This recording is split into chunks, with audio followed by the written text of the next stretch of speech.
Amen. Bevracha v'sacha, that everybody that's here, Bezrat Hashem. Amen. Bezrat Hashem. A good year. For everyone. Okay, so we're going to speak first about Rosh Hashana that falls out on Shabbat. This year we know Rosh Hashana falls out on Shabbat. It's already next Shabbat. So we've got one week in counting. And why is it so important? Because of a Gemara. The Gemara says as follows. There's a Gemara, Mesechet Rosh Hashana Tetzayin Amud Bet. Says the Gemara, Ve'amar Rabbi Yitzchak, says Rabbi Yitzchak, Kol Shana She'en Tokin La Betchilata.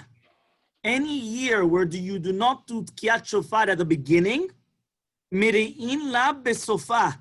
They will sound the Teruah, Mere'in, they will do it at the end. My time out, what's the reasoning? De lo yarbav Satan. The Satan was not confused. Yeah, what exactly is going on? What does that mean exactly? So I wanted to share with you first an Aruch Laner. The Aruch Laner in a Sefer Minchat Ani on the Torah Parashat Azinu, he comes and he says like this, when Rosh Hashana falls out on Shabbat, or it will be the best year possible, or Chas v'Shalom, the opposite.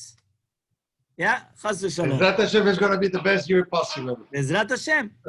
He actually proves it because he proves that the 2 years where the Bet HaMikdash was destroyed, it actually came out on Rosh Hashanah, came out on Shabbat.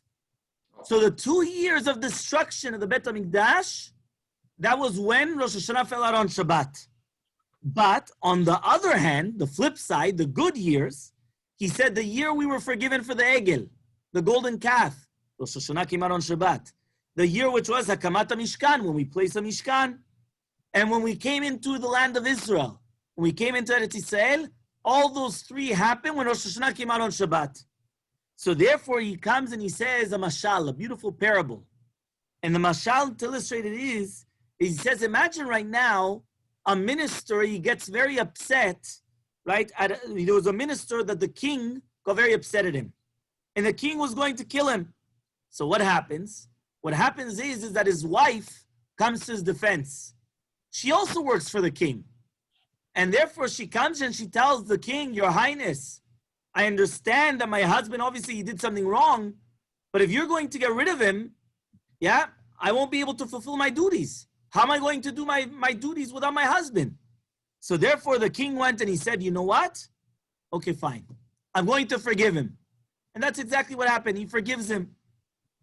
However, though, there was another minister. The exact same thing happened. And his wife also comes to his defense. But there's one difference. His wife, she has bruises. So he comes and he starts looking and he says, can you just tell me why are you so bruised? I fell, this, that. The king doesn't buy it. He thinks that there's something behind there. So what does he do? The king starts investigating. And he finds out that this minister, he beats his wife. So she has all these bruises because the husband's beating her up. So he comes and he kills the husband. He's not saved. So comes the Rabbi Yonatan, this is again the Aruch Laner. He comes and he says, what's an imshal? What does this compare to? He says, the kol shofar, the sound of the shofar is me'arvev. It gets the Satan all confused. And the zechut of the shofar, right, the merit of the shofar is for us an advocate. It's our sanagor, it's our protection. It's our defense lawyers against it. However, though, right, we don't have the shofar on Shabbat. So then the Shabbat is our mate. The Shabbat is the bat zug of Bnei Yisrael. Remember that Bnei Yisrael, when we were going to come into the land of Israel, Shabbat came, right? And she said to Eretz Bnei Yisrael, what's going to happen? What's going to happen with what? They're going to be learning, they're not going to be learning Torah anymore. Said on Shabbat, you're going to have time to learn Torah, you're going to have time to grow. So Shabbat is a mate of Bnei Yisrael. We keep the Shabbat, we're married, right? So what happens? All of a sudden, if we're going to come and we are going to keep Shabbat, so then it will actually be the best. Because Hashem will save us, because it's only because it's Shabbat that we're not blowing the shofar. Not because we're just stum, we don't want to blow the shofar. However, though, if chas shalom we do not keep Shabbat, meaning we are not respecting the Shabbat the way we are, and we're beating her up, we're giving her the makot, so then what happens?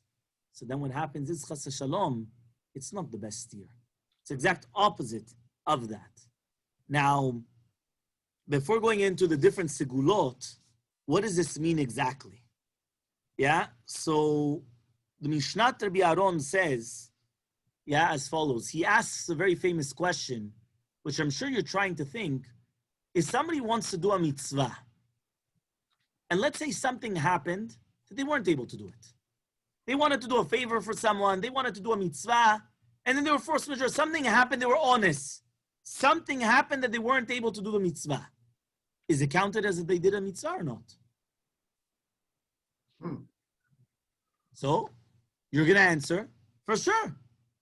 Right? You wanted, it's actually a Gemara Mefureshet, and we all know it, that if a person wants to do a mitzvah and he wasn't able to, he still gets a reward for doing the mitzvah. So asks Rav Aaron Kotler, he says, so 1 second. Here, we wanted to do the mitzvah. We want to blow the shofar in Rosh Hashana.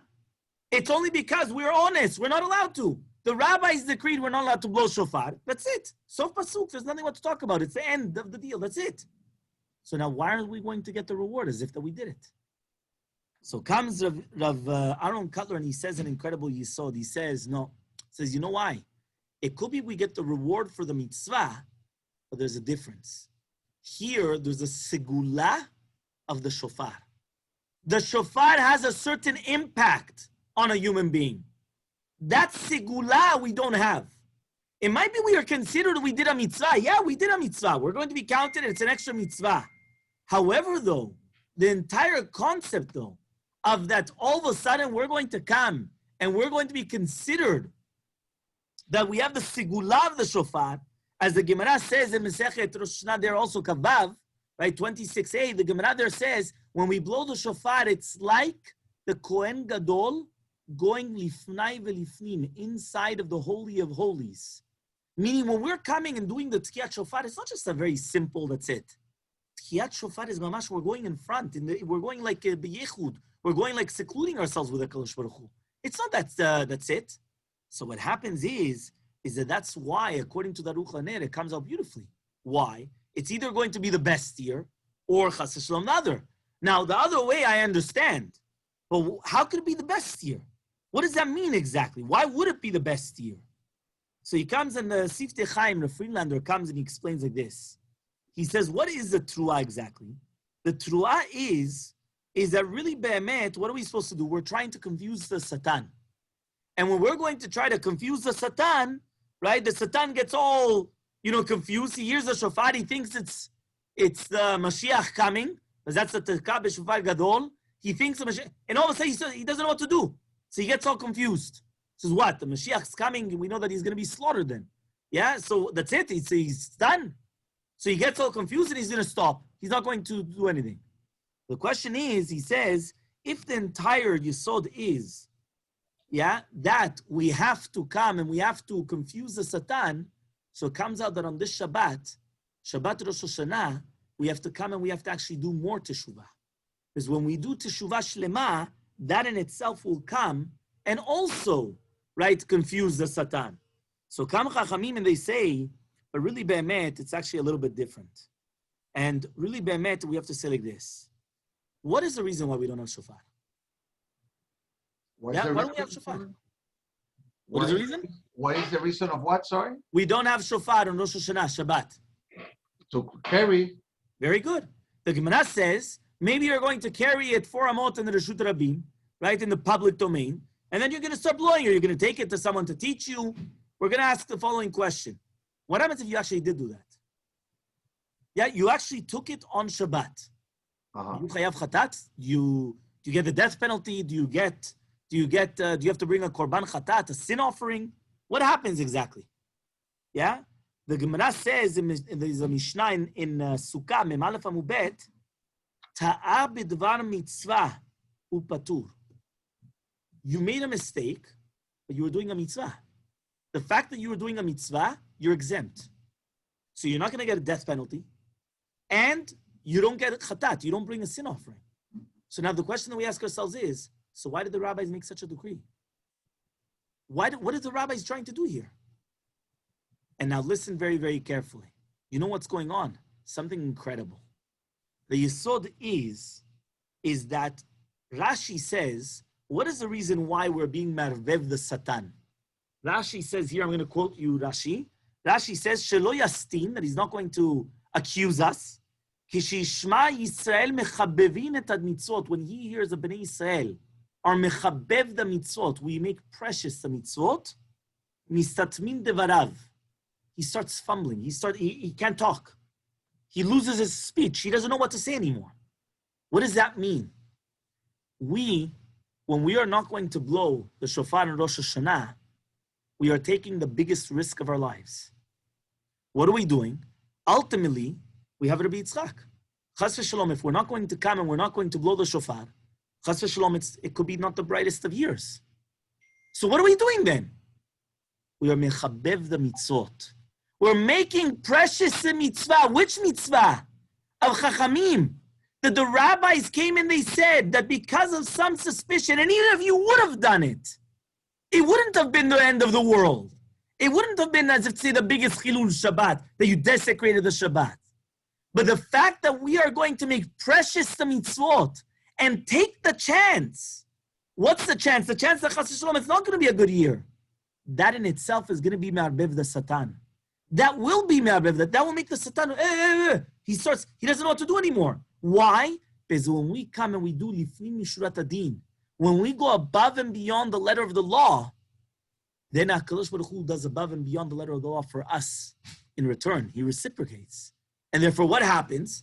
All of a sudden, he shows us his face. He shows us conscience. He comes and he gives us such a pleasure. The Satan comes and he says, what's going on here? It's like, imagine you go to court, yeah? And the other guy that's on the other chair over there, right? The second he walks in, the judge stands up for him. You're going to be, what's going on here? The judge just stood up for my, the other guy. How am I going to win? I'm lost. I lost the case. The exact same thing is with the Satan. The Satan comes and he sees that HaKadosh Baruch Hu is going to shine his radiance upon us. Is when he sees that we've went above and beyond, that we're not going to blow the shofar in Rosh Hashana. Why? Because of some suspicion, just in case to go against the Torah. We are going above and beyond. That in itself is the biggest merit. But that's only if we keep the Shabbat. Because if Chas v'Shalom, we're not going to keep the Shabbat, HaKadosh Baruch Hu is going to tell you that you might as well blow the shofar on Shabbat. If anyway you're not keeping Shabbat, what are you doing? And that was what the Ruch LaNer was actually trying to come and tell us. So it comes out now, it's something actually beautiful. It's either going to be the best of years, because HaKadosh Baruch Hu is going to come and it's as if that we bribed him. Chas v'Shalom, HaKadosh Baruch Hu doesn't accept bribes. But it's the concept that right now, he's going to show his favoritism for us because of what we've done for him. However, though, chas v'shalom, it could be the other way around as well. It all depends how much we respect our wives. I meant the Shabbat. You understand? Because that's exactly how much, because the Shabbat was like our wives in this case. So therefore, if we're going to respect the Shabbat, so then we're going to have Bezrat Hashem, the best of years, because that's what HaKadosh Baruch Hu is going to show the favoritism back. But if chas v'shalom, we're not going to respect the Shabbat, then it could be that it's not going to be the best of years. So on this itself, the Ben Ish Chai says that in order to save ourselves on this Shabbat of Rosh Hashanah, what we have to do is we have to say Parashat HaKedah, right? Akedat Yitzchak, right? When Avraham Avinu came and he was going to serve Yitzchak as a sacrifice, we have to say it with a lot of kavanah, and that's going to help us instead of the Tkiyat Shofar. And Rav Chaim Falache says that when we do not have Tkiyat Shofar, because it's going to be Shabbat, so then we have to do Teshuvah Shelema in front of Hashem, Davka specifically on that day. And that Teshuvah will awaken the mercy on us even more, right? And the remez, the hint to that is, Tiku b'chodesh Shofar, Tiku, Tav, b'chodesh Bet, Shofar Shin, is Shabbat. Shabbat. That is the Shesh Tevot of Shabbat when it comes out, because the Shabbat is the mitzvah of Tkiyat Shofar. Meaning when we're going to come, and the remez is Shetiku b'chodesh Shofar is the Shesh Tevot Shabbat, K'shechar Rosh Hashanah Shabbat. The Shabbat itself is like the mitzvah of the Tkiyat Shofar. So if we're going to come and we're going to appreciate Shabbat and respect the Shabbat the proper way, that in itself is the Shofar. That is the Shofar of Rosh Hashanah this year. So therefore, this year, Bezrat Hashem, the first day of Rosh Hashana Shabbat, there's no shofar, but we just explained beautifully. What are we supposed to do? Number one, Akedat Yitzchak, pray with a lot of kavanah, a lot of concentration. Number two, Teshuvah Shlema, because when we do Teshuvah Shlema, that in itself is going to help. But the keeping of the Shabbat in itself, that is the shofar. And therefore, if we keep the Shabbat properly, we will be forgiven, we'll have the best of years. But if Chas Shalom not, so then it goes the other way around. Question, Rabbi.